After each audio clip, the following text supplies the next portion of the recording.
Linebetdan xatosiz ro'yxatdan o'tish ko'rsatib o'taman. Ro'yxatdan o'tish tugmasini bosamiz.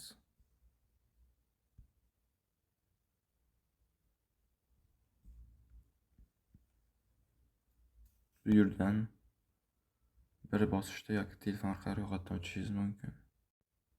Men bir bosishda o'taman, oldin chunki akkaunt ochganman. Telefon nomeri olingan, o'shaning uchun bir bosishda o'tyapman. Sizlar telefon orqali ro'yxatdan o'tishlaringiz mumkin. Login pastki chiziqcha 109 830.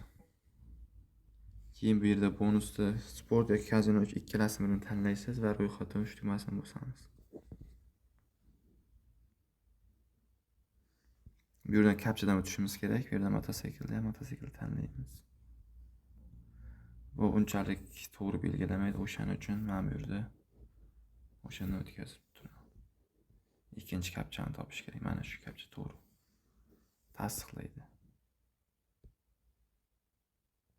Tasdiqlash bosamiz. Mana sirada akkaunt ochiladi. Login bilan parol saqlab olib qo'yamiz. Bu eng kerakli narsa. Yoki bironta joyga yozib qo'ying. Keyingisiga bosamiz. Bu joyga o'tamiz. Menyu. Bu yerda shaxsiy ma'lumotlar degan joy turibdi, o'shanga bosamiz. Bu yerdan qalamchani to'ldirib chiqsak, bu yerda hisob to'ldirish, pul chiqarishda muammoga duch kelmaysiz. Familiya ismingiz, otangiz ismi, bu yerga tug'ilgan sana kunlarni kiritasiz.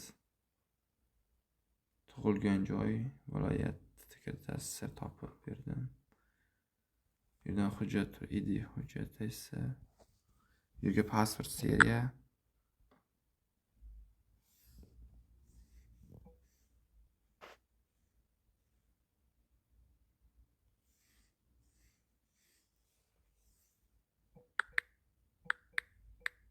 Shundan keyin 4 ta raqam pasport seriyadan keyin.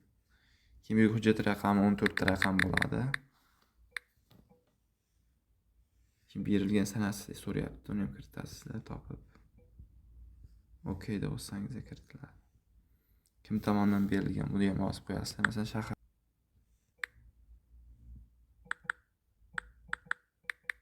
IBB deyishlar. Saqlash tugmasini bosasizlar, ma'lumotlar saqlanadi. Barchasini kiritib qo'yganlar. Saqlab bo'lgandan keyin qalamcha yo'qoladi. Keyin bemalol hisob to'ldirish ko'rsatilgan bo'ladi mana bu yerda. Hisob to'ldirish, pul chiqarish.